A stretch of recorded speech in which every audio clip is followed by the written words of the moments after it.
Bonjour et bienvenue. Le 24 décembre 2019, le monde s'était presque arrêté net pour les professionnels de médias au Bénin. L'un des leurs, Ignace Sossou, journaliste d'investigation, venait d'écoper de 18 mois de prison ferme et de 500 000 francs CFA d'amende pour cyberharcèlement. Ce fut une journée noire. On se souvient comme si c'était hier. Les réactions de désapprobation, on les aura aussi enregistrées, ça et là, de par le monde. 5 mois après, mesdames, messieurs, la Cour infime la condamnation. La peine est revue désormais à 12 mois de prison, dont 6 mois fermes et une amende de 500 000 francs CFA. En somme, encore 1 mois de séjour dans l'univers carcéral et Ignace Sossou recouvrera enfin sa liberté. Verdict du procès en appel du dossier Ignace Sossou. Enfin, le dénouement tant attendu, regard croisé d'un professionnel des médias et d'un défenseur des droits humains, eux qui sont restés vent debout dans ce dossier. À nos côtés, sur ce plateau, pour l'instant débat, Glory Siriac-Rossou. Il est défenseur des droits humains, chargé plus spécifiquement des médias et de la surveillance des violations des droits humains au niveau d'Amnesty International Bénin. Glory Siriac-Rossou, bonjour. Bonjour Joël. Et merci de répondre à notre invitation. C'est nous qui vous remercions. En face de vous, un professionnel des médias qui n'est plus à présenter au quotidien, en tout cas à chaque parution dans l'angle, on peut lire « Libérer Ignace Sossou ». Jos Peso Anago nous dira toute sa fierté ou sa déception, sa satisfaction quant à l'issue de ce procès. Journaliste, analyste, oui, Jos Peso, il est le directeur de publication de la Dépêche. Il est en personne sur le terrain, journaliste d'investigation au Perditon. Jos Peso Anago, bonjour. Bonjour, cher confrère. Merci de répondre à notre invitation. C'est un devoir. Un devoir. Et je suis un peu tenté de vous demander, avant d'aller dans le fond du sujet, pourquoi du noir sur du noir, alors qu'il y a des motifs de satisfaction. Je ne suis pas satisfait, je suis malheureux de ce verdict, parce que le confrère Ignace Sossou n'avait pas sa place en prison. On l'a emprisonné au mépris de toutes les règles qui nous régissent. Et ce verdict ne répond en rien. Non, décidément. C'est bien sûr à quoi je pense, mesdames, messieurs. Jos Peso sur ce plateau, comme pour nous dire que la presse est toujours en deuil. En tout cas, ces couleurs blanches que nous voyons de part et d'autre, j'imagine que c'est la lueur d'espoir. En tout cas, pour revenir plus amplement au sujet, le 19 mai 2020, à la Cour d'appel de Cotonou, eh bien, mesdames, messieurs, ils avaient tous retenu le souffle. Professionnels des médias, défenseurs des droits humains, familles, proches et amis du journaliste d'investigation Ignace Sossou. Vous y étiez donc, Jos Peso Anago. Je suis embêté de vous reposer la question. Quand on a vu, en tout cas, cette famille, surtout dans l'angle, je pouvais lire plutôt ce soulagement de la famille. Et quand vous regardez la famille, au-delà de tout, vous dites quand même un pas de plus, non? Un tout petit peu. Je dirais légèrement, on a avancé un tout petit peu. Et ça ne nous honore pas, parce que le Bénin pouvait faire mieux. Mieux pour ne pas mettre en prison un journaliste de façon aussi injuste. Mais en appel, on a observé que, en fait, le confrère est resté en prison tout ce temps pour pratiquement rien. Oui, tout à fait. Et on est parti de 18 mois qui ne répondent absolument à rien. Ces 18 mois ne répondent à rien. Nous nous sommes retrouvés avec ce verdict, et certains peuvent croire qu'il y a satisfaction, il y a soulagement. Non, on n'est pas soulagé pour autant, parce que celui qui ne mérite pas d'être emprisonné, quel que soit le verdict de son élargissement ou de la réduction de peine, ne doit pas être satisfait. Et je ne le suis pas non plus. Oui, à la barre, on est revenu un peu sur les faits. Oui. Vous avez souvenance aussi. Et quand on prend ces faits et qu'on ne doit pas perdre de vue qu'il s'agit quand même aussi d'un être humain qui estime avoir été quelque part violenté dans son intime conviction, dans sa personne. Une personnalité de plus de la République, oui. Vous ne mettez pas un peu de l'eau dans votre vin par rapport à votre position? Non. Devant la loi, nous sommes tous égaux tant que nous sommes citoyens. Il n'y a pas de procureur qui soit au-dessus de la loi, ni de journaliste qui soit au-dessus de la loi. Et dans le cas d'espèce, il y a des lois qui régissent ou des tests qui régissent le fonctionnement ou la pratique du métier du journalisme. Et donc, si le président de la République en personne ou le procureur de la République, quel qu'il soit, se sent quelque part atteint par des propos d'un journaliste ou les écrits d'un journaliste, il y a les tests qui s'appliquent à ce journaliste. Mais dans le cas d'espèce, si le procureur de la République s'est senti gêné aux entournures, il devrait apporter le contraire ou la preuve du contraire. Cela n'a jamais été apporté. Les propos qui lui sont attribués ont été bel et bien tenus par le procureur de la République. Les tweets que notre confrère a postés sont des tweets vrais qui retracent réellement les propos du procureur de la République. À partir de cet instant, je ne sais en quoi cette personnalité se sent harcelée ou mal en point. Merci à vous, Jos Peso. Alors, Glory, vous êtes un ardent défenseur des droits humains. Pour Amnesty International, ce qui s'est passé ne devrait pas l'être. Mais quand on en arrive à ce verdict et quand on suit un directeur de publication qui a cette posture, est-ce que vous n'êtes pas quelque part un peu embêté? Est-ce que vous ne voyez pas un homme qui, au lieu de calmer un peu les ardeurs, remue le couteau dans la plaie? Absolument pas. Et je pense que la posture aujourd'hui du DP est à saluer. Parce que, à saluer. Parce que ce qui s'est passé hier est un très, très mauvais signal pour la démocratie, pour la liberté d'expression et au surplus pour la liberté de la presse au Bénin. Vous savez que la presse... Mauvais signal. C'est un très mauvais signal, ce qui s'est passé hier. C'est pas que le journaliste a été libéré, c'est pas qu'il a été reconnu non coupable des faits qui lui étaient reprochés. C'est pas qu'il est sorti hier de détention. Il est retourné en détention.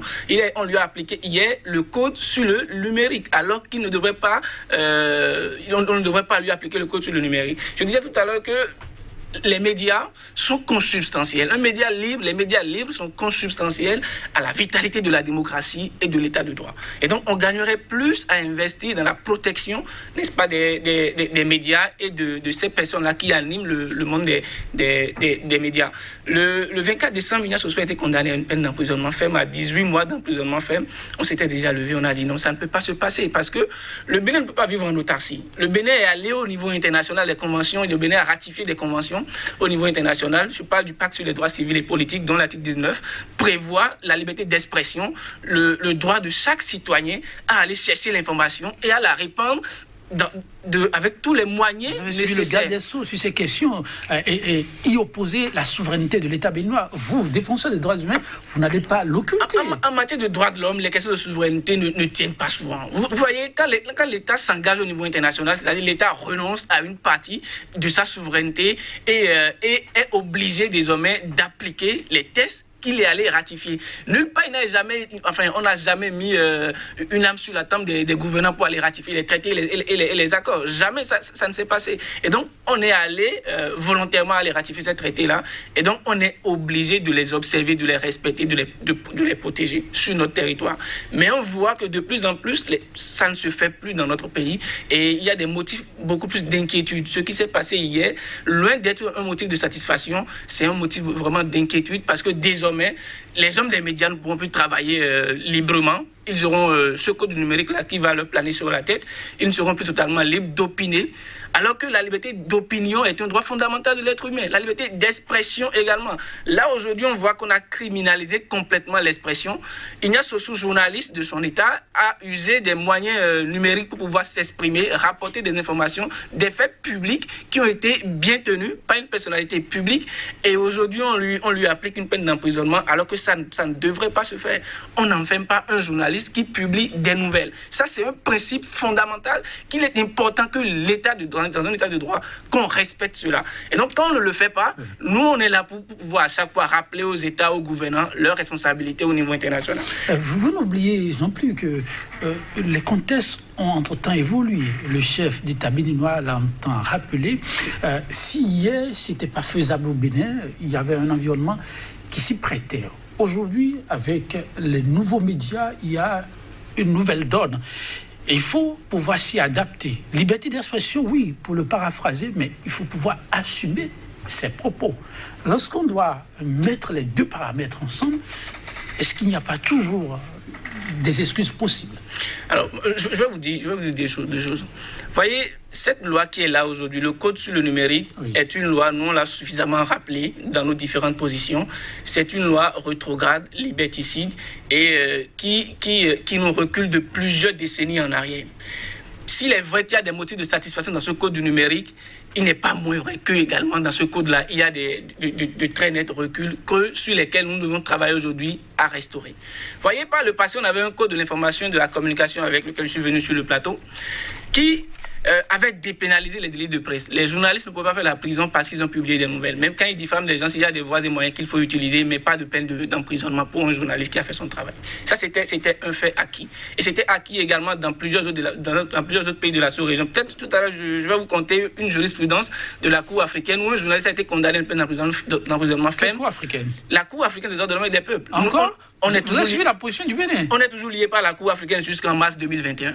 Jusqu'en mars 2021, on est toujours lié par la Cour africaine. Les citoyens peuvent déposer des recours. Et peut-être que nous, on ne serait pas surpris si on voit aujourd'hui des journalistes persécutés au Bénin qui vont saisir la Cour africaine ou d'autres mécanismes à l'échelle des Nations Unies pour pouvoir faire entendre leur Aller à l'échelle des Nations Unies.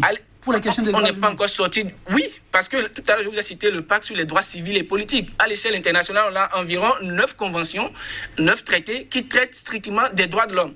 Et donc, quand vos droits sont violés, il vous suffit de répertorier le traité en cause qui a été violé par l'État parti et vous saisissez le comité qui est en charge de la mise en œuvre des dispositions contenues dans ce traité-là.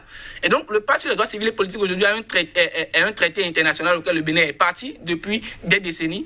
Et ce pacte-là institue un comité qu'on appelle le comité des droits de l'homme des Nations Unies.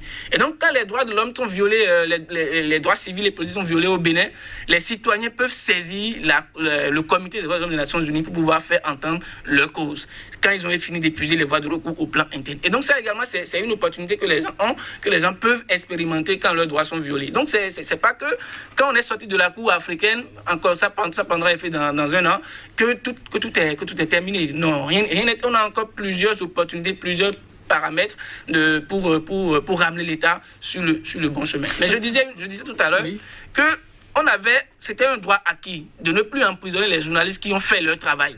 Mais désormais, avec le code sur le numérique et d'autres lois également qui ont été votées post-2016, vous allez voir qu'on a fait de rétropédalage et les journalistes peuvent désormais faire la prison parce qu'ils ont publié des nouvelles. Et les journalistes peuvent désormais être emprisonnés et encourir des peines d'emprisonnement fermes parce qu'ils ont publié des nouvelles. Et Ignace Ossou n'est pas le seul cas. On a documenté au moins 4 journalistes qui ont été poursuivis depuis au moins 12 mois pour violation de ce code du numérique-là. Bénin Web TV aujourd'hui, je pense qu'ils sont très, très mal lotis parce qu'ils ont à eux seuls au moins 2 journalistes qui ont été poursuivis en justice en moins de 12 mois. Bénin Web TV seul. Et vous allez voir également d'autres hommes des médias comme Aristide Fassin ou Mpévi également, qui aujourd'hui est mis sous convocation, qui ne pourra plus travailler librement parce que il y a cette convocation-là qui plane sur sa tête et donc une peine d'emprisonnement parce qu'il a juste apporté une nouvelle. Il s'est même interrogé à travers un tweet. Et vous allez voir également, il y a le journaliste Kazmi Pedjo par exemple. Ce monsieur, on lui fait subir un stress inhumain. Ça peut être assimilé à de la torture. Comment ça? Vous voyez, depuis plus d'un an, Kazmi Pedjo est devant la justice et son procès ne fait qu'être reporté. Tenez-vous bien, la 9e fois, le procès a été reporté la dernière fois. Son procès a été reporté plus de 9 fois. Et donc, la 10e fois, il ira devant la criette prochainement, je pense en juin. Et on espère qu'il y aura une décision à la fin. Sinon, ils vont encore peut-être encore reporter. Et là, nous pensons que c'est un stress qui n'est pas normal de faire endurer aux journalistes. Parce que quand vous faites endurer cette pression-là, c'est assimilable à la torture aux journalistes, ils ne seront plus suffisamment libres d'opiner. Et le débat démocratique, le débat dans un état de droit va manquer. Ça va manquer sérieusement. Et on n'aura qu'une seule voix monotone, une seule voix qui encense à chaque fois. Les avocats de Ignace Ossou ont dit là-bas, si Ignace Ossou avait encensé le chef de l'État ou avait encensé le pouvoir en place, serait-il en détention? Point d'interrogation.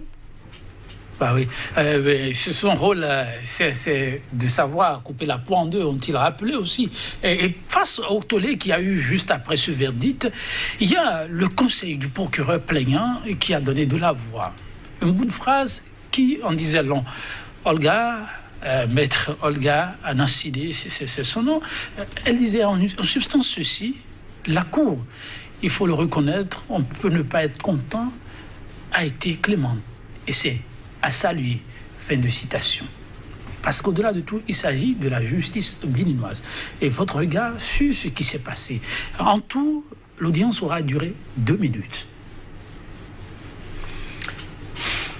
Chers confrères, je suis peiné Je suis peiné parce que je n'ai pas un autre pays où aller cracher. C'est chez moi ici. Et je voudrais pour mon pays une justice indépendante. Je veux une justice et l'équité pour mon pays. En faisant preuve de clémence, elle ne s'est pas montrée suffisamment indépendante, responsable, libre. On ne doit même pas à la justice de faire preuve de clémence, mais c'est d'être juste. Ah, vous refusez? Oh, tout à fait. Ne pas demander à la justice d'être clémente, mais d'être juste. Et vous ne l'avez pas trouvé suffisamment juste? Non, non, elle n'est pas juste. Vous voyez, les symboles même de la justice expriment, je voudrais me répéter, expriment la justice, l'équilibre. Mais quand c'est déséquilibré, il n'y a pas lieu d'invoquer quelque clémence que ce soit. Le confrère Ignace n'a pas besoin de clémence dans le cas d'espèce. Vous insistez? J'insiste là-dessus. Et j'ai suivi tout à l'heure le défenseur des droits humains dire un certain nombre de choses que je partage entièrement. Mais nous ne sommes pas en vase clos, nous ne sommes pas en autarcie. Nous sortons aussi du Bénin, nous allons au-devant d'autres réalités. Le Togo d'à côté, je ne voudrais pas nous accompagner loin. Vous êtes sérieux en voulant comparer le Bénin et le Togo? Tout à fait, le Togo est très en avance sur ces aspects-là. Vous imaginez, le Togo a été l'un des tout premiers pays très proches de nous à avoir adopté les dispositions sur les peines non privatives de liberté. C'est-à-dire le journaliste togolais, depuis très longtemps, ne va plus en prison, ne peut même plus aller en prison pour avoir fait son job. Même avec le numérique. Allez-y voir à côté. C'est juste à côté, à quelques chaînes de vol d'oiseaux. Alors, quand on évoque le nom du Bénin, aujourd'hui, les confrères togolais ou même les Togolais qui ne sont pas des journalistes nous interpellent et nous disent mais qu'est devenu le Bénin? Qu'est devenu le Bénin? C'est curieux, n'est-ce pas? Nous avions acquis une expérience depuis 1990, tout au moins, en matière de liberté, de liberté d'expression et d'opinion. Tout ça est tombé depuis 2016. Tout est tombé. Et lorsque vous évoquez, par exemple, les propos de Maître Nassidé, moi, je suis désolé parce que je me dis, lorsque quelqu'un qui est innocent est condamné à 18 mois de prison, et quand on va chercher dans les annales liées à cette infraction, il n'est nulle part marqué 18 mois. C'est-à-dire, quelqu'un un jour, ça lui a plu de lui coller 18 mois, juste pour lui faire très mal et psychologiquement atteindre les autres journalistes qui voudraient un jour à vouloir faire leur travail. Tout à l'heure, le défenseur des droits humains a dit un certain nombre de choses, et je voudrais ajouter que quand on observe depuis 2016, effectivement, et plus précisément depuis 2018-19, vous ne verrez plus des productions journalistiques qui interpellent, surtout sur la corruption. Le journaliste a peur aujourd'hui de dénoncer des faits de corruption. Parce que, oui, bien sûr, la plupart des faits de corruption dénonçables... Où le gouvernement s'attelle sur ce chantier? C'est du pipeau. Excusez-moi ce terme. C'est du pipeau. Il y a eu un procureur qui est aujourd'hui à la Criette, qui disait, et moi j'y ai cru presque, il y a 2 ans en arrière, qui invitait même les journalistes à s'investir dans l'investigation, à apporter des informations liées aux faits de corruption et autres. J'y ai cru, pratiquement. Mais je me suis rendu compte que tous ceux qui s'y sont mis, la plupart ont été rapidement interpellés. Lorsque vous commentez des faits liés à l'économie de votre pays, aux finances de votre pays, parce que vous n'y voyez pas clair, c'est ça le rôle du journaliste. Mais tout de suite, là, on vous attrait devant la cour, devant la criette, pour des infractions qui ne vous concernent même pas. Casimir Kedjo a été interpellé devant la criette avec quels arguments? On lui a suffisamment fait peur, on lui a fait planer l'épée de Damoclès sur la tête pendant tout le temps et jusqu'à longtemps. Voilà. Bientôt, la 17e fois, la 10e fois où il sera devant la criette. Mais pour pratiquement rien. Des fois, on dit, bon, ton contradicteur n'est pas là, tu repars, tu reviens. Et donc, c'est dire quoi? On note aujourd'hui que les productions sont complètement dépouillées de substance. Les journalistes ont peur de faire leur job. Par contre, ce qui se fait, qui se note ici, et ça c'est à l'heure actif, vous voyez comment désormais les journalistes ou les journaux mettent à la une comment les chaussures du chef de l'État sont bien cirées, les lacets sont bien noués. Si vous le faites, ça, vous n'avez rien à craindre. Lorsque vous publiez à la une de votre journal comment le chef d'État a bien noué sa cravate, comment est-ce qu'il est beau, vous n'avez rien à craindre. Vous décrivez vraiment le Bénin d'aujourd'hui. C'est ce qui se passe aujourd'hui. En Albanie. J'assume, c'est le Bénin d'aujourd'hui ça. C'est-à-dire vanter les mérites du chef de l'État, vanter les mérites des ministres, et puis ça marche. Vous voyez ce qui est arrivé à ce confrère. Je n'impose pas aux autres confrères de faire ce que nous on a fait, par exemple. Mais chaque jour, quand on paraît, on rappelle à l'opinion que ça ne va pas. Nous avons un confrère à travers lequel nous nous mirons, qui est en prison, parce que ça peut arriver à tout le monde. Combien de journaux ont pu faire cet exercice? Ce n'est pas parce qu'ils en veulent aux confrères. Mais il y en a qui ont peur de le faire parce que quand vous le faites, vous perdez des contrats, vous perdez certaines choses, ou alors vous êtes vous hégémonie. Vous imaginez ou c'est des réalités? Vous, en le faisant, vous avez perdu des contrats? J'ai des cheveux blancs. Je n'en ai pas de contrat. Mais il paraît que depuis longtemps, les cheveux ne sont plus preuve de sagesse. Non, pas du tout. Pas que je suis sage. Okay. J'ai fait de vieux os dans ce métier et je n'en ai plus peur. Alors, vous, rien qu'en optant pour le relais de cette information, rappelez qu'il y a quelque part un confrère qui compie en prison, ça vous a fait perdre des marchés? Dis donc, parce que je ne m'attends pas à des marchés, je ne cours pas après des marchés, je ne cours pas après des faveurs. Et donc, moi, je fais mon job tel que je l'entends. Parce qu'en fait, je ne le fais pas pour Ignan Sossou. Je le fais pour moi, je le fais pour les autres journalistes. Et ceux qui, aujourd'hui, se complaisent dans leur concon, des confrères, bien entendu, ce sont ceux-là qui sont potentiellement les plus menacés. C'est cela le problème. Oui, évidemment. En fait, ces gens de régime se nourrissent, n'est-ce pas, ou bien dévorent leurs propres fils ou leurs amis. Non, vous décrivez un autre régime, là, on y revient pour comprendre un peu ce que vous insinuez. Alors, à la base, on a suivi un peu la procédure. Et à l'arrivée, quand on juxtapose les faits et les récriminations aujourd'hui, on a comme l'impression aussi que c'est la lecture que chacun fait, en définitive, des tests. Pour ce qui a été reproché aux confrères, les argumentaires présentés devant le tribunal et le verdict qui est ensuite tombé, vous avez suivi un peu les avocats conseils du plaignant.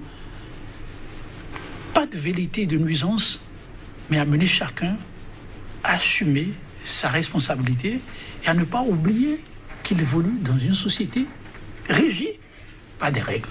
On ne peut pas perdre de vue ces principes sacro-saints de la société. Absolument. Et moi, je voudrais rappeler une chose. Vous savez... Vous dites absolument. Mais vous évitez. Vous savez, la société est régie par des règles. Oui. Et vous allez voir aujourd'hui, moi, je m'amuse souvent à dire aux gens de faire souvent la démarcation quand on arrive dans les contextes dans lesquels nous sommes actuellement, de faire la démarcation entre la loi et le droit. Le droit, c'est ce que nous avons du simple fait que nous sommes êtres humains. Et ces droits-là, nous ne les perdons pas. Mais la loi, ça peut être défini comme, moi je le définis aujourd'hui comme l'expression de la volonté politique du moment. Et donc, la volonté politique du moment peut décider de restreindre des droits dans la loi. Et donc, de ce fait, on ne peut pas demander aux gens de respecter la loi qui est restrictive de liberté. Alors, vous ne poussez pas à la rébellion, s'il vous plaît. Non, pas du tout. On soulève juste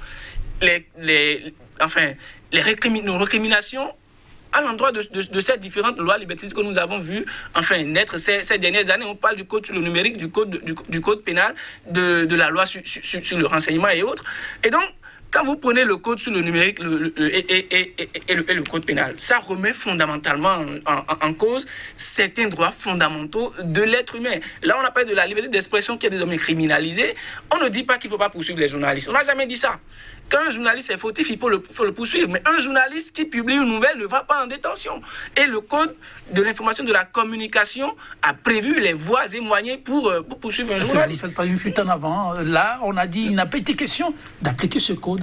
Le code sur le numérique. Il faut l'appliquer parce qu'à un moment donné, il s'est posé la question de la qualité de la personne qui était en face du juge. On a dit, Ignan Sossou, on le prend individuellement. On dit, on ne peut pas le prendre individuellement. On l'avait invité en tant que journaliste. On dit, bon, d'accord, il n'est pas journaliste, il n'a pas la carte de presse. presse. Mais que dit la loi?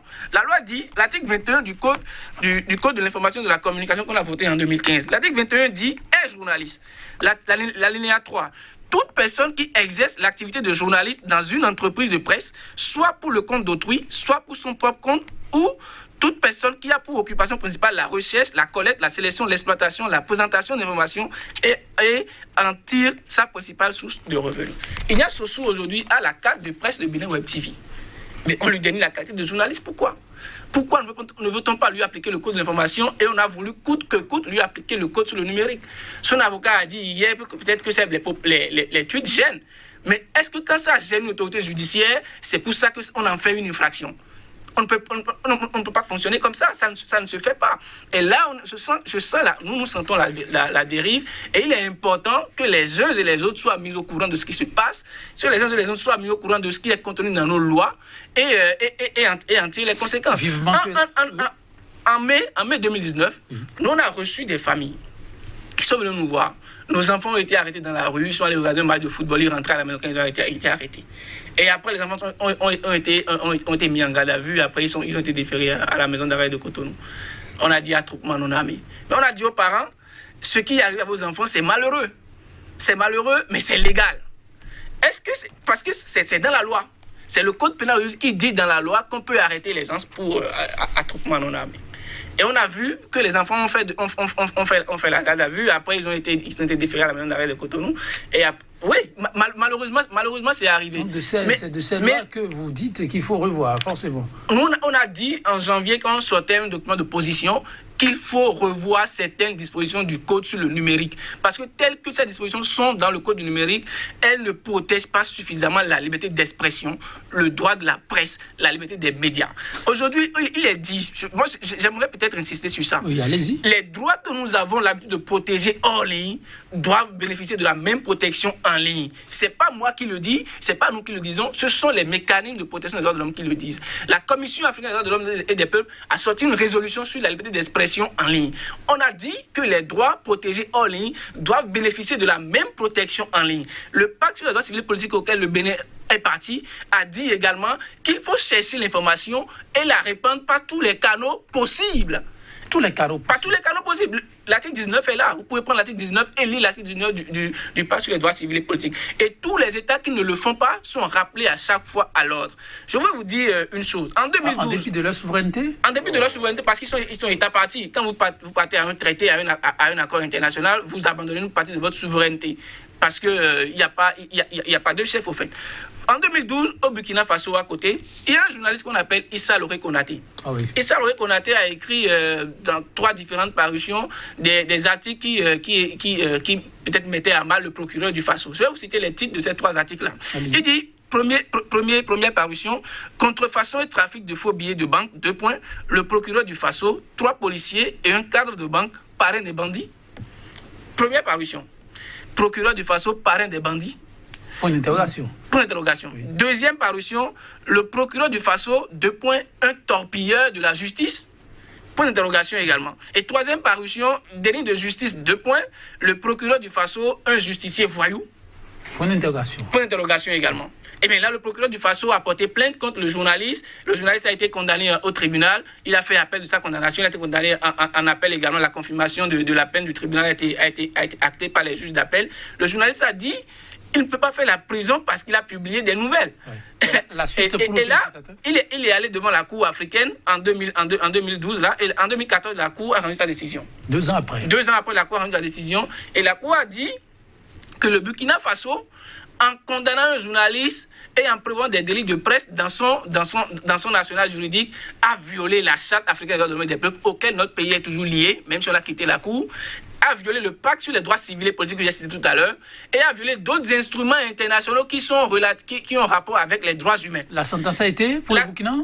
On a dit que le Burkina doit dépénaliser les délits de presse dans son national juridique. Et c'est cette décision-là de la Cour africaine qui aujourd'hui est à la base de la dépénalisation des délits de presse aujourd'hui au Burkina Faso. Donc aujourd'hui au Burkina, aucun journaliste ne peut aller en prison parce qu'il a publié des nouvelles. Le journaliste a également reçu des compensations, enfin une réparation civile, parce que les juges de la Cour africaine ont dit, parce que vous l'avez enfermé, parce qu'il a eu des pertes de revenus, il faut lui payer des millions de francs CFA. Et si vous ne le faites pas, vous allez en subir les conséquences. Il est devenu immensement riche.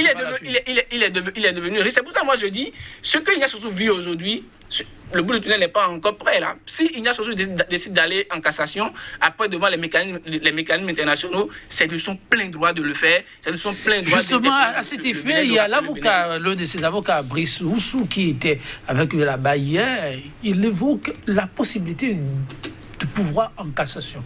Alors que, bon, ça court toujours. Si vous devez apprécier cette option de l'avocat, que diriez-vous? Vous le conseillerez? Tout à fait, je suis pleinement d'accord. Alors qu'il doit sortir en juin prochain, là? Ça ne doit pas s'arrêter. Et pour que cela ne fasse pas jurisprudence, ce qui est en train de se produire, qui s'est produit hier, il va falloir aller très loin pour que plus jamais cela ne se produise. C'est important. On ne va pas se satisfaire de ce qu'on veut nous faire croire comme étant un verdict favorable ou soulageant. Non, pas du tout. Moi, je l'ai dit à l'entame de cette émission que nous n'en avons pas besoin. Nous, autres professionnels des médias, nous n'en avons pas besoin. Parce qu'en fait, la loi est claire. On a fait des contorsions et tout au test, mais nous n'acceptons pas. Voilà, le Bénin n'est pas sorti ex nihilo, de nulle part. Le Bénin a une histoire. Le Bénin est lié, comme on l'a rappelé ici tout à l'heure, à un certain nombre d'instruments. Et le Bénin doit rester collé à ces réalités. Quand il a évoqué à plusieurs reprises l'article 19, mais l'article 19, ce n'est pas seulement au Bénin qu'on en parle. Au plan international, il y a même une organisation qui s'appelle article 19. Article 19. Absolument. Oui. Écoute, aujourd'hui, on ne peut pas se détacher de ces réalités. C'est ce pourquoi moi je dis, je reste droit dans mes bottes. Je dis, ce qui s'est produit hier, ce n'est pas encore ce que nous attendons. On ne doit pas applaudir. Non, pas du tout. Je n'applaudis même pas. Et Ignace Sossou doit être réhabilité. C'est à travers lui, la presse béninoise. C'est important. Et la réhabilitation ne doit pas se faire, même s'il avait été élargi hier, ce qu'il a subi et qu'il ne doit pas subir et qu'on lui a fait subir, c'était en fait un signal ou des signaux qui ont été lancés à d'autres, ceux qui tiennent encore tête et qui veulent faire leur job. En fait, c'est cela le problème. Et c'est ça pourquoi je dis, je ne vois pas à travers moi, mes prises d'opposition, je ne vois pas à travers moi. Ce n'est pas Ignace Sossou que je vois ce qui nous arrive, ce qui nous guette. Il arrivera, si on y prend garde, il arrivera dans ce pays où on va nous demander de nous lever tôt le matin et de nous mettre à danser. Ah oui, parce que c'est le grand chef qui l'aurait voulu. Et nous allons nous mettre à danser. C'est cela. Et donc, pour que cela ne se produise pas, il faut dénoncer aujourd'hui ces faits attentatoires aux libertés. Dénoncer des faits attentatoires aux libertés, c'est votre posture. Oui, Glory, par rapport à cette décision, il disait tout à l'heure à votre vis-à-vis, l'avocat, l'un des avocats là-bas, Brice Oussou, pense qu'il faut aller en cassation. Là-dessus, si vous avez des apports à faire, que direz-vous? Alors, il n'est pas du ressort d'Amnesty International de demander, de décider si on va en appel ou pas. Il appartient aux prévenus, c'est-à-dire aux journalistes, et à ses conseils de voir les possibilités qui s'offrent à eux et d'aller. Le pouvoir en cassation est une voie légale de contestation d'une décision qui s'offre également aux justiciables. Et donc, si aujourd'hui les conseils de Ignace Sossou et de Ignace lui-même décident d'aller en cassation, ce ne sera que pure justice, parce qu'on a vu tout ce qu'on a dit depuis le début, et les avocats l'ont rappelé également là-bas, l'infraction n'a jamais été constituée, et ils l'ont défendu. Il n'y a jamais eu de harcèlement. C'est la première fois que le journaliste écrivait sur le procureur. C'est pas qu'il avait écrit sur lui par le passé, c'était la première fois, c'était la dernière fois. Et on lui a posé la question là-bas, avez-vous écrit sur le procureur et par le passé? Il a dit non. C'était la première fois, oui. Et est-ce que vous avez des choses contre le procureur? Non. La dernière fois que vous avez vu le procureur, avez-vous gardé une bonne impression de lui? Oui. Mais après, on nous parle de harcèlement. Le harcèlement, ça commence un jour. Non, l'harcèlement est un élément répétitif dans la définition du harcèlement. La répétition n'y est pas. La répétition n'y est pas. La répétition n'y est pas. Vous avez suivi le législateur, quand il parlait, c'est que même l'intention volate. Et ça, on ne l'exclut pas. Non, ce qu'on dit ici, oui. Le droit des médias, le droit la liberté d'expression. Il ne faut pas mélanger ça. Il ne faut pas du tout mélanger ça. Okay. Il ne faut pas du tout mélanger. Et quand les juges, même les juges qui connaissent les affaires de droit des médias et tout, sont des juges suffisamment formés, qui ne se laissent pas influencer par n'importe quelle autre législation. C'est-à-dire, eux, ils sont formés juste pour appliquer le droit des médias. et ils ne connaissent que des journalistes qui défilent devant eux. Et donc, ils se trompent très rarement. Et donc, dans la décision du juge, dans une affaire des médias, le juge doit tenir compte de la nécessité de la sanction, de la proportionnalité de la sanction à appliquer. Est-ce que dans cette affaire Ignace Sossou, on parle de 3 tweets, même si pas extraordinaire, l'infraction arrivait à être constituée, est-ce que la sanction est proportionnelle? 6 mois d'emprisonnement ferme pour 3 tweets. Est-ce que c'est proportionnel? C'est disproportionné. Et nous, on a suffisamment eu à le rappeler que si même dans une explication extraordinaire, on arrivait à dire que oui, l'infraction est constituée, il ne mériterait pas cette peine d'emprisonnement-là. Et également, la nécessité aujourd'hui. Dans la nécessité, il faut faire recours aux informations publiées par le journaliste. Étaient des informations d'utilité publique. Mais oui. Parce que c'était le procureur qui avait parlé. Il avait parlé à propos des événements, des coupures d'Internet qu'on a remarqué ces derniers temps en Afrique et tout. Il a parlé également du code sur le numérique aujourd'hui et l'environnement des médias aujourd'hui. Donc, c'est des informations publiques qui ont une utilité publique, qui ont un intérêt général pour le public. Le public avait le droit d'avoir ou de connaître ces informations-là. Donc, en les publiant, c'était donc nécessaire pour le journaliste de relayer. Il n'était pas le seul à avoir relayé des propos qui ont été tenus lors de cet atelier-là. Et vous allez voir également, malheureusement, les premiers correspondants de CFI ont très tôt fait de clouer, d'enfoncer le journaliste. Mais après, ils se sont rendus compte, n'est-ce pas, de leur erreur. Et après, ils ont appelé incessamment et tout le temps à la libération du journaliste, parce que le journaliste ne fait pas la prison parce que quand il a publié des nouvelles, tant qu'il n'appelle pas à la haine, à la discrimination raciale, à la xénophobie, à la contestation des crimes de guerre, des crimes contre l'humanité, on ne peut pas le faire. On ne peut pas le faire. Propos d'Amnesty International, mesdames, messieurs. Ah oui, un avocat qui aura aussi beaucoup fait parler de lui, et dès que le verdict a été rendu, on ne le cite pas suffisamment. Maître William Bourdon, je vous cite l'un des propos qu'il a eu à tenir, in extenso. Il dit, William Bourdon, l'affaire est incroyable, un incroyable dérapage judiciaire, de mauvais signal envoyé par ce pays qui vient conforter des soupçons d'une dérive autoritaire qui chaque jour semble se confirmer. Et je m'en arrête là. Est-ce que l'avocat ne va pas un peu trop loin? Il parle de dérive autoritaire qui se confirme, de signal judiciaire malsain. La justice va-t-elle devoir faire son toilettage? Mais en dehors de cela, dérive autoritaire, est-ce que honnêtement, on y est au Bénin? Bien sûr, on y est. À tout moment, non, mais je voudrais dire ceci. Vous savez, les libertés essentielles n'ont pas de compromission du tout à admettre et n'ont pas de prix. L'actuel chef d'État, pour ne pas citer Patrice Talon,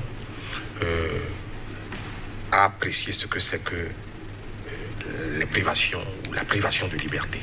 Quand il était en exil, il a dit à chaque fois. Et ce peuple s'est soulevé. Il ne voulait rien entendre. Il faut que ce citoyen rentre au Bercail. On ne doit pas lui faire des difficultés. Et quand il s'est agi de cette affaire de passeport, si vous vous souvenez, ce même peuple s'est soulevé, les réseaux sociaux, pour dire on doit lui délivrer son passeport.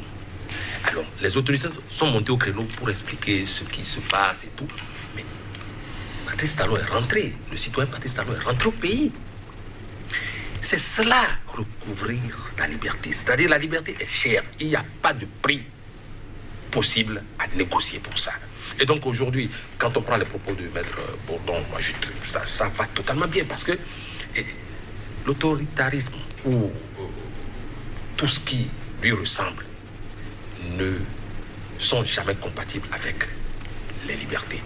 Et quand les libertés sont menacées, il n'y a pas d'effort vain. On doit tout faire pour les remettre dans le bon sens.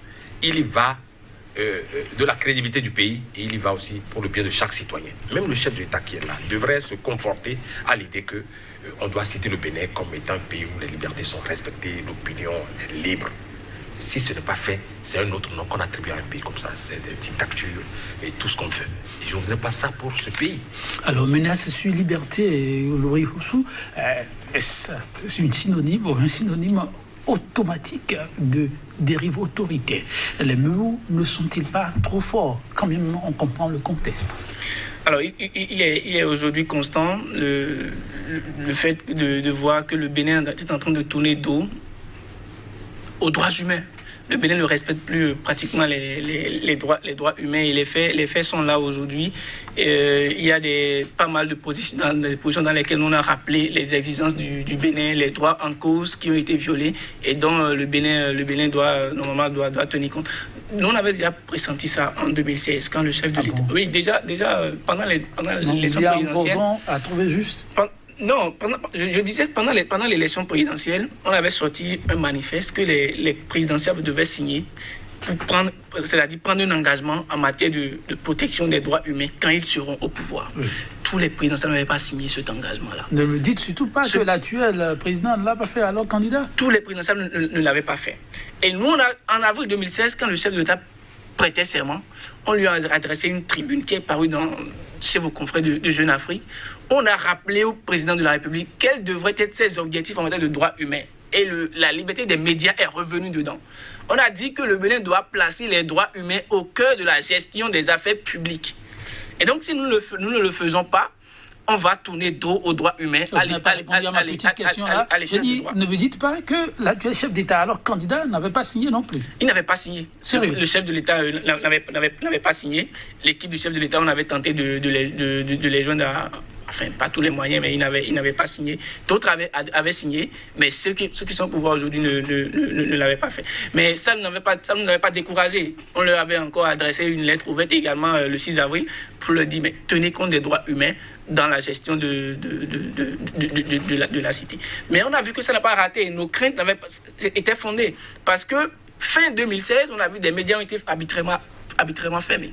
7 organes de presse ont été arbitrairement fermés et après, en 2018, les lois sont arrivées et depuis, on a noté au moins 17 personnes qui ont été poursuivies sous le code du numérique, des blogueurs, des activistes politiques, des web activistes, des opposants politiques également qui ont été poursuivis pour violation du code sur le numérique.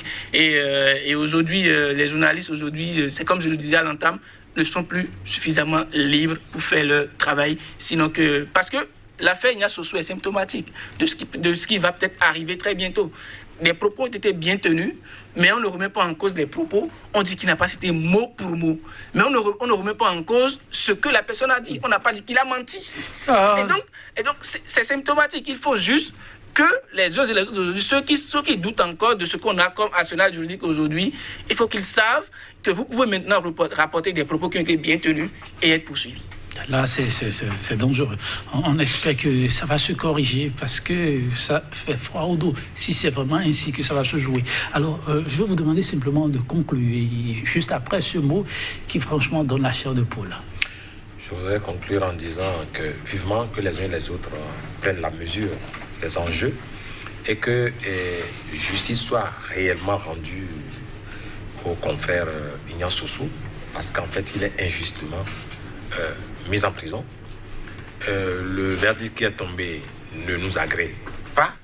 On ne va pas se satisfaire de ça. Donc, mon souhait est que justice soit véritablement rendue. Merci, que justice soit rendue. Si vous devez conclure, vous direz? Alors, nous, on n'est pas découragés. On est toujours mobilisés et on va toujours rester mobilisés jusqu'à ce que Ignace Sossou soit de détention, jusqu'à ce que l'état de droit soit restauré dans notre pays, jusqu'à ce que la liberté des médias soit restaurée. Parce que c'est comme je le disais à l'entame, les médias indépendants, les débats démocratiques sont consubstantiels à la vitalité même de la démocratie et de l'état de droit. Donc il est important que ces lettres-là que le Bénin redonne son blason sur l'échiquier national d'abord et au niveau régional et international. Que chacun aujourd'hui se sente impliqué par ce qui se passe. Que les gens ne restent pas insensibles, que les gens s'intéressent à la gestion de la cité. Et donc, je pense que ça pourrait augurer de lendemain meilleur. Nous, on reste mobilisés tout de même. Merci à vous, Glory Oussou. Merci également à vous, Monsieur Joseph Peso Anago. Mesdames, Messieurs, 100% Bénin, ce sera tout. Un grand merci à notre réalisateur du jour, Juste Don Rissou. Que chacun reste mobilisé parce qu'il est question du développement de tous. Et nul ne sera de trop. 100% Bénin pour le numéro du jour, je vous fausse compagnie sur cette citation empruntée à l'éditeur majeur d'ouvrages universitaires et scolaires. P. Hall, on l'appelle. Seul, dit-il, celui qui ose risquer est vraiment libre. Osez risquer pour jouir de la bonté, de la liberté. Prenez soin de vous. À très bientôt pour un autre numéro de 100% Bénin, toujours avec la même disponibilité. Au revoir.